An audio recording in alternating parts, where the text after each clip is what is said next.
Hello बच्चों, welcome to Phoenix studio. देखो बच्चों, हम लोग परमुटेशन एंड कॉम्बिनेशन के नेक्स्ट पार्ट में आ चुके हैं।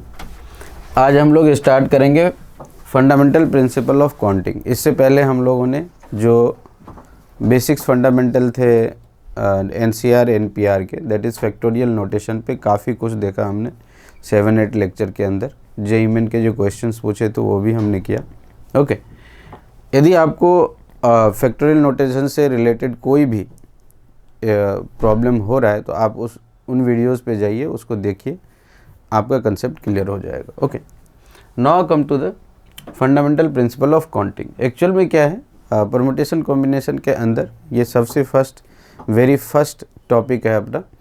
तो प्रिंसिपल ऑफ काउंटिंग एक्चुअल क्या है कि इसमें हम लोग काउंट नहीं करते हैं, ठीक है। एक मेथड है जिसके थ्रू हम लोग काउंट करते हैं, बट बहुत सारे ऐसे क्वेश्चंस आते हैं जिसमें एक्चुअली आपको काउंट करना पड़ता है। ओके, तो इसको इन जनरल आप बोल सकते हैं counting without actually counting. Okay, तो इसमें दो तरह के प्रिंसिपल यूज होते हैं या मेथड यूज होते हैं, जिसको एडिशन रूल कहते हैं और दूसरा है मल्टीप्लिकेशन रूल। ओके, तो हम लोग देखेंगे आगे चल करके कि एडिशन रूल हम लोग कहाँ लगाते हैं और मल्टीप्लिकेशन रूल हम लोग कहाँ लगाते हैं। करेक्ट, तो एक एक करके हम लोग चलते हैं, पढ़ते हैं। ओके, तो देखते हैं एडिशन रूल या एडिशन प्रिंसिपल हम लोग पढ़ते हैं, देखते हैं कि ये कैसे काम करता है। ओके, तो देखो, जहाँ भी एडिशन मतलब आप कैसे समझोगे कि मुझे जो क्वेश्चन मिला है परमुटेशन कॉम्बिनेशन का, उसमें एडिशन लगाना है या मल्टीप्लिकेशन लगाना है, ठीक है। तो जहाँ आपको और ऑप्शंस वाली और वाली फीलिंग आएगी, उस समय आपको क्वेश्चन के अंदर आपको एडिशन रूल करना है। इसको समझते हैं कैसे हो रहा है ये एक्चुअल में। तो एडिशन रूल, जैसे मान लो कि कोई एक वर्क हमने क्या किया, m वेज में किया, ठीक है, और उसी वर्क को करने का और भी तरीका है, n वेज है, ठीक है। या तो m वेज होगा, नहीं तो n वेज होगा। तो हम लोग यहाँ पे क्या करेंगे, एडिशन कर लेंगे, क्योंकि वर्क क्या हो रहा है, कंप्लीट हो रहा है, नहीं। तो m वेज और उसी वर्क को करने का n वेज और है, ठीक है। तो और यहाँ देख लेता हूँ, और n वेज, तो टोटल जो वर्क होगा ना, टोटल जो वेज आएगा इस वर्क को कंप्लीट करने के लिए, वो कितना हो जाएगा, m + n। करेक्ट, तो टोटल नंबर ऑफ वेज जो होगा इनको कंप्लीट करने का, वो हो जाएगा m + n। ओके, तो अब देखो, जैसे हम क्या करते हैं, एक स्टेशन लेते हैं A, B और C। करेक्ट, अब A से B तक जाने के लिए ना टोटल 3 रास्ता है, और B से C तक जाने के लिए हमें 2 रास्ता गिवन है, हमारे पास 2 वेज। ओके, तो A और B, A से B जाने का रास्ता है 3 और B से C जाने का रास्ता है 2। तो क्वेश्चन ये कह रहा है कि कोई भी पर्सन जो कि B पे खड़ा है पहले से, ठीक है, ये हमारा मान लो कि रोडवेज है, ऐसे बना हुआ है। तो जो पर्सन B पे खड़ा है, मेरा क्वेश्चन है कि B कितने तरीके से अपने पोजीशन को लीव कर सकता है, B कितने तरीके से B को छोड़ सकता है, ये है क्वेश्चन।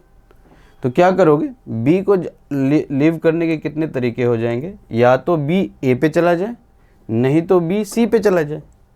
क्लियर, तो देखो, तो 1 2 3 यहाँ आ गया, इसको 4 और इसको 5th बोल दे देता हूँ। ये टोटल पाथ जो हमारे पास है, टोटल 5 पाथ।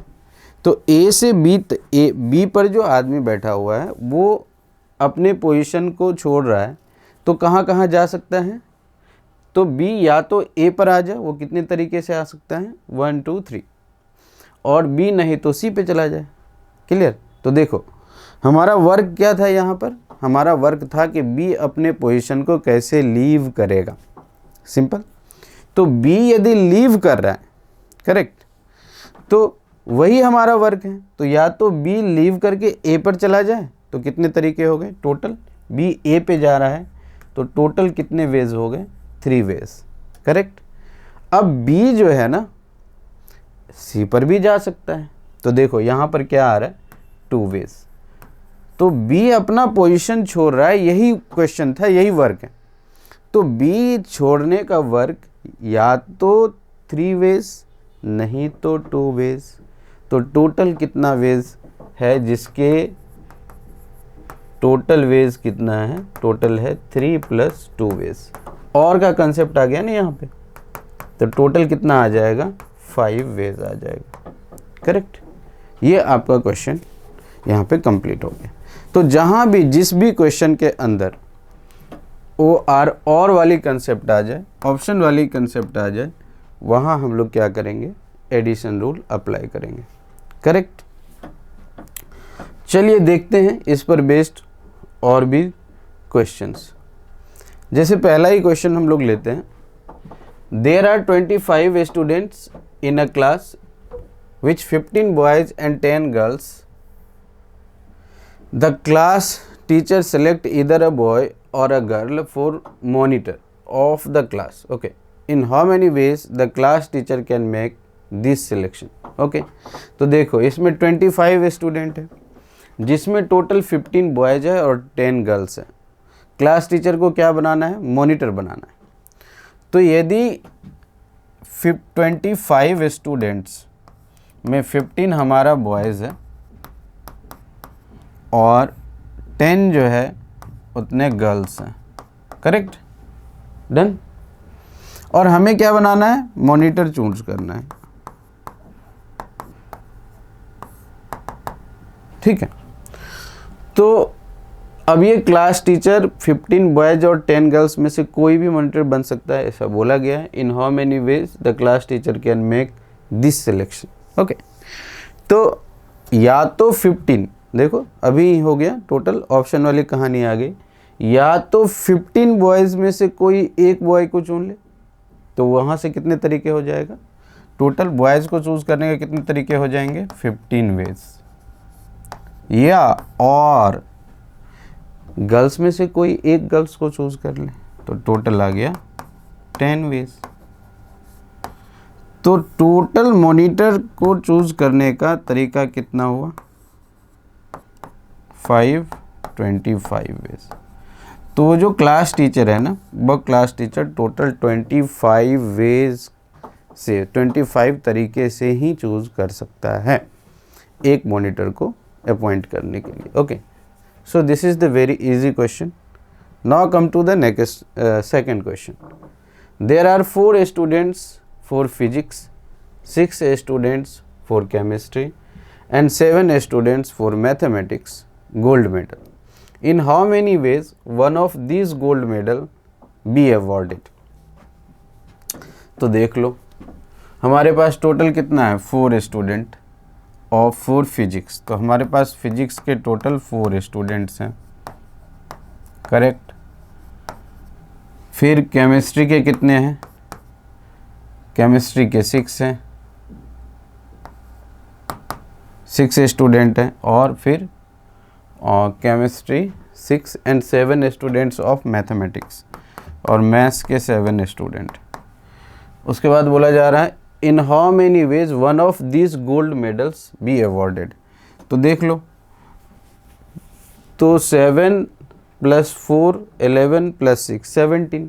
कितने तरीके से, या तो सभी मैथ्स वाले को गोल्ड मेडल दे दो, या केमिस्ट्री वाले को दे दो, या फिजिक्स वाले को दे दो। तो टोटल जो वेज होगा ना, टोटल वेज कितना आएगा बेटा आपका, टोटल वेज आ जाएगा कितने तरीके से कर सकते हैं इसको, 17 वेज। यही तरीका है जिससे आप क्या कर सकते हो, एक गोल्ड मेडल को इन बच्चों में डिस्ट्रीब्यूट कर सकते हो। तो देखो आपने 2 क्वेश्चन देखा, दोनों ही क्वेश्चन के अंदर आपको क्या है, हमेशा ये देखना होता है कि कौन से वर्क को करने के लिए कितने ऑप्शन क्रिएट हो रहे हैं। और वाली कहानी आ रही है हमेशा, या हिंदी वाला या, ठीक है। तो इस तरीके से आपको देखना पड़ेगा कि क्वेश्चन का लैंग्वेज क्या है। लैंग्वेज में आपको और वाली फीलिंग आ ही जाएगी। ओके, देखते हैं नेक्स्ट क्वेश्चन कुछ है। यस, कंसेप्ट क्वेश्चन है। There are 6 books on mathematics. Okay, हमारे पास 6 बुक्स जो है वो मैथमेटिक्स का है। 4 books on physics, very good, 4 books on physics, correct. And 5 books on chemistry. Okay, 5 books on chemistry in a book shop. Very good, बहुत ही छोटा book shop है, इतना ही किताब रख रहा है मैथ्स फिजिक्स केमिस्ट्री से, है ना। The number of veg can a student purchase either, देखो इधर आ गया ना, वर्ड आ गया either, a book on mathematics और अ बुक ऑन केमिस्ट्री, दिख गया, इधर और वाली कंसेप्ट आ गई। तो आप यहाँ से बहुत ही इजीली इसको चूज कर सकते हो। तो देखो आपके पास क्या है, क्या क्या चूज करना है, कौन से बुक को, मैथमेटिक्स को और केमिस्ट्री को।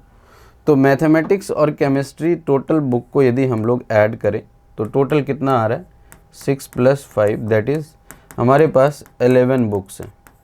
Correct, done. अब बोला जा रहा है the number of veg can a student purchase इधर अ बुक ऑन मैथमेटिक्स और बुक ऑन केमिस्ट्री। तो कोई एक स्टूडेंट है, वो जाता है यहाँ से ख़रीदने के लिए उस बुक शॉप के अंदर, तो वो किस तरीके से या तो मैथमेटिक्स ले सकता है और केमिस्ट्री ले सकता है। तो मैथमेटिक्स कितने तरीके से ले सकता है, जितना हमारा बुक है उतना ही तरीके से ले सकता है, तो टोटल 6 आ जाएगा। तो उसके लिए 6 मेथड हो गए किसका, मैथमेटिक्स लेने का, और 5 केमिस्ट्री लेने का। तो टोटल 6, 5, 11 वेज हो जाएगा आपका तरीका। अब यहाँ पे बहुत सारे बच्चों का मतलब क्वेरी होगा कि सर हमने 6 + 4 10 + 5 हमारे पास तो टोटल 15 बुक्स हैं, 15 बुक्स हैं, तो आपने सिर्फ 6 और 5 को ही क्यों ऐड किया। बिकॉज वो बोल रहा है ना कि मैथमेटिक्स, या तो मैथमेटिक्स खरीदना है नहीं तो केमिस्ट्री, तो हम मैथमेटिक्स और केमिस्ट्री पर ही कंसंट्रेट करेंगे ना। Correct, okay. Now come to the next one. Next है हमारा, in a class there are 16 boys and 9 girls. The teacher wants to select either a boy a girl as a class representative. In how many ways can the teacher make this selection. Same वैसा ही question है, आप याद करो जो अभी अभी हम लोगों ने किया था। तो यहाँ पर कितना है, टोटल 16 बॉयज़ है और 9 गर्ल्स है, ठीक है ना। तो टोटल कितना आ गया, टोटल ऐड कर लेंगे 16 + 9 दैट इज़ 25 वेज से हम लोग क्या कर सकते हैं, 25 वेज से हम लोग ये कर सकते हैं कि उस मॉनिटर क्लास रिप्रेजेंटेटिव को हम लोग चूज़ कर सकते हैं। Okay, good. Now come to the next one. अब हम लोग देखेंगे मल्टीप्लिकेशन प्रिंसिपल और रूल। तो देखो मल्टीप्लिकेशन प्रिंसिपल या रूल में क्या है बेटा, वहाँ पर क्या था, और वाली कहानी आ रही थी तो हम लोग ऐड कर दे रहे थे। अभी इस वाले में क्या होगा, एंड वाली कहानी आएगी, एंड वाली कहानी होगी, एंड वाली। करेक्ट है ना, ये एंड वाली कहानी आएगी। जहाँ भी एंड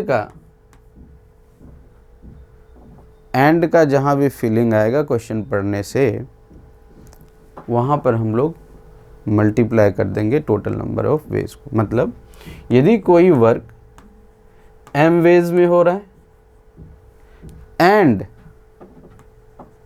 ये m वेज होने में, ये m तरीके से होने में n वेज भी रिस्पॉन्सिबल है, विदाउट इसके नहीं हो सकता है, तो टोटल जो नंबर ऑफ वेज होगा बेटा, टोटल नंबर ऑफ वेज जो आएगा वो कितना होगा, m × n, दोनों को मल्टीप्लाई करेंगे, mn वेज। क्लियर हो गया। तो जहाँ मल्टीप्लिकेशन कहाँ लगाएंगे, जहाँ पर एंड वाली फीलिंग आएगी। Correct. Now come to the next one. देखते हैं क्वेश्चन क्या कह रहा है। A hall has 12 gates, in how many ways can a man enter the hall through one gate and come out through a different gate. मतलब समझो कि आप गए हो कहीं सिनेमा हॉल में मूवी देखने के लिए, और इस तरीके से बहुत सारा गेट बना हुआ है उसके अंदर, इस तरह से कितना 12 गेट है। तो इस तरीके से 12 गेट है, ठीक है ना।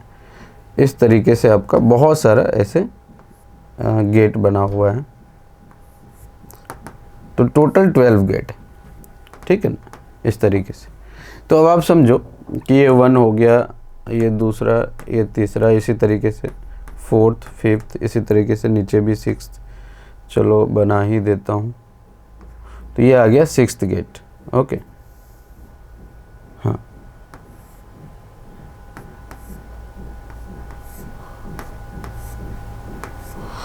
ये आ गया 7th 8th 9th, ये हो गया 10th 11 और ये 12th गेट।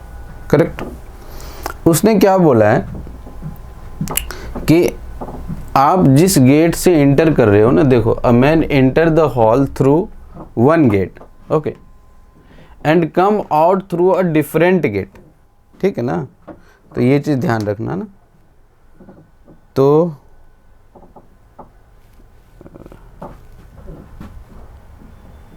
हाँ, तो हमें, यदि हमने इंटर किया 1 गेट, मान लो कि नंबर 1 से इंटर किया, तो हमारे पास निकलने के लिए कितने ऑप्शंस होंगे? 1 को छोड़ करके बाकी 11। करेक्ट। तो देखो, यही काउंटिंग है, यही हम लोग काउंटिंग कर रहे हैं with these 2 principle, without actually counting. Okay, तो बट कुछ क्वेश्चन में ज़रूरत पड़ जाता है, काउंट करके ही आपको निकालना होता है। यदि हमने गेट नंबर 1 को चूज किया तो इसके लिए टोटल कितने ऑप्शंस हैं? 11 ऑप्शन। अब वर्क तभी कंप्लीट होगा जब आप 1 से एंटर करोगे और बाकी रेस्ट से आउट हो गए। तो इसका मतलब हो गया कि 1 के लिए 11 जो है वो रिस्पॉन्सिबल है। सिमिलरली, यदि आपने G2 से इंटर किया तो उसके लिए G2 को छोड़ के बाकी 11। तो आपको समझ में आ रहा होगा कि एक गेट के लिए रिस्पॉन्सिबल है कितना? 11 अनदर गेट। तो इसी तरीके से हमारे पास टोटल 12 गेट हैं, तो कितना हो जाएगा? 12 × 11।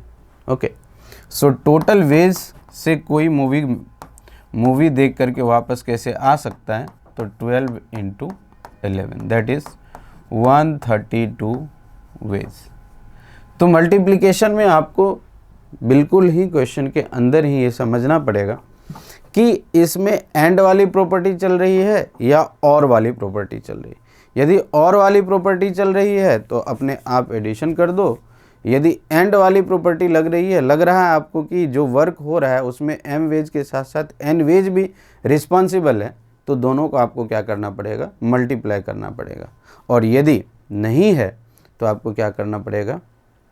डायरेक्ट जो है उसको एडिशन करना पड़ेगा। बट कुछ क्वेश्चन में ऐसे भी आएंगे जिसमें एडिशन भी होगा और मल्टीप्लिकेशन भी होगा, तो उसके लिए भी हमें तैयार रहना है। जैसे देखो, आपको एक रोड वाले ही एग्जांपल देता हूँ कि जैसे मान लो आपके पास ना, हमने लिया था A मल्टीप्लिकेशन समझने के लिए, B और ये C। तो A से B तक जाने के टोटल कितने रास्ते थे? हमारे पास 3 थे। और B से C जाने में कितने रास्ते थे? टोटल 2 रास्ते थे। तो यदि कोई A से C जाना चाह रहा है, A to C, जर्नी कहाँ से स्टार्ट होगी? जर्नी A से लेकर के हमें C तक की जर्नी करनी है, बट वाया कहाँ जाना है? B जाना है। B नहीं छूटना चाहिए, B जाना ही पड़ेगा। ये जंक्शन पॉइंट है। ओके, तो टोटल यहाँ कितना वेज है? 3 वेज। अब C कोई तभी पहुंच सकता है जब वो B से या तो इस वाले रूट पे जाए, नहीं तो इस वाले रूट पे। तो टोटल वेज कितना हो जाएगा यहाँ पे? 2 वेज। तो B से C जाने का 2 वेज और A से B आने का 3 वेज। तो total number of ways from A to C कितना हो जाएगा? 3 ways into 2 ways equals 6 ways. Correct. आप याद करो, हमने B को लीव करने का, उसके इससे पहले हमने देखा था कि B को लीव करने के कितने तरीके थे? 3 + 2 5। वहाँ 5 आया था, ऐड किया था, क्योंकि B कहीं भी जा सकता है, या तो A की तरफ जा सकता है, नहीं तो C की तरफ। बट यहाँ क्या है? A से C जाना है, A से C जाना है, लेकिन वाया B जाना है। तो A से B तक जाने के 3 रास्ते, B to C जाने के 2 रास्ते। तो 3 × 2 दैट इज 6 वेज। क्लियर हो गया? कंप्लीट। तो इस तरीके से आपको एंड की प्रॉपर्टी को समझना है। Now come to the next question. Next question है, there are 3 routes air, rail and road for going from Chennai to Hyderabad, तो ठीक है, एक सी ले लिए और हमें जाना है Hyderabad, H. But from Hyderabad to Vikarabad there are 2 routes, rail and road. The number of routes from Chennai to बद भाया हैदराबाद, ठीक है।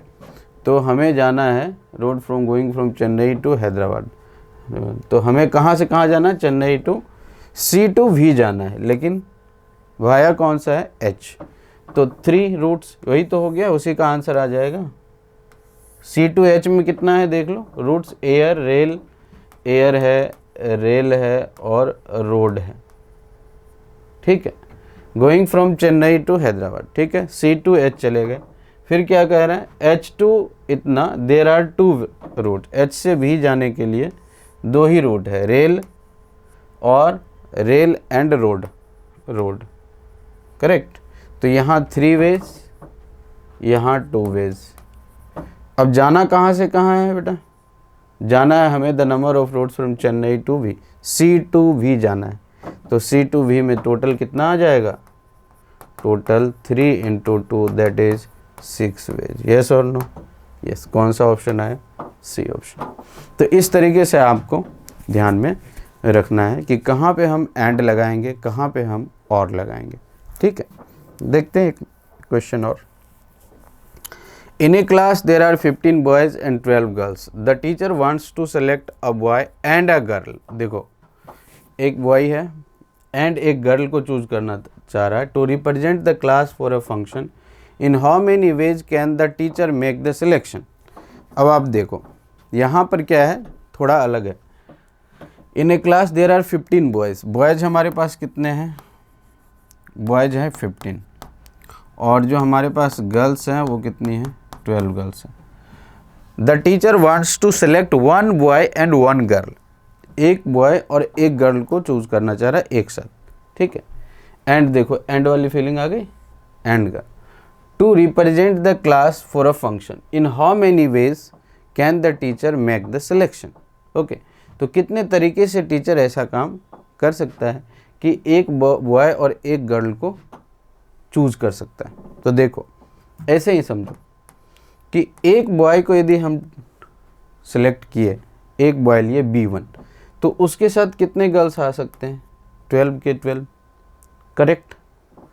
अब दूसरा बॉयज़ लिए, तो इसके साथ भी कितने गर्ल्स आ सकते हैं, क्योंकि एक बॉय और एक ही गर्ल लेना है, तो 12 गर्ल्स में से कोई एक आ सकता है। तो टोटल यदि हम लोग वेज करें, टोटल वेज जो कि वो क्लास टीचर ऐसा कर सकता है, तो 15 × 12 तरीके से, दैट इज़ 180 वेज तरीके से हम लोग क्या कर सकते हैं बेटा, मॉनिटर को सिलेक्ट कर सकते हैं, या हम लोग class represent select 1 by 1 girl represent the class for a function. Okay, तो इतने तरीके से वो भेज सकता है, correct. Now come to the next question. What is the question? There are 3 station ABC, 5 routes for going from, वही same ही क्वेश्चन है, आपका कंसेप्ट क्लैरिटी के लिए क्वेश्चन दिया है। There are 3 station ABC, very good, ABC, correct. 5 routes for going from station A to station B, 1 2 3 4 और ये 5 टोटल जा रहा है A to B। 4 routes for going from, and देखो एंड लिखा हुआ ना, and 4 routes for going from station B to station C, तो ये आ गया C, 4 रूट्स, तो ये आ गया 4 ways. Okay, find the number of different ways through which a person can go from A to C via B, लिखा हुआ है ना, सेम क्वेश्चन आ गया। हमें जाना है कहाँ से कहाँ तक, A से लेकर के C तक जाना है, भाया लेकिन B, तो अगेन टोटल वेज कितना आ जाएगा बेटा, 5 वेज इंटू 4 वेज, तो टोटल आ गया 20 वेज। ओके, तो ये आपका 2 थ्योरम था, multiplication theorem and addition theorem. Hope आपको समझ में आया होगा। ओके, सो इस लेक्चर को हम लोग यहीं तक रखते हैं, मिलते हैं आपसे नेक्स्ट लेक्चर में। Thank you.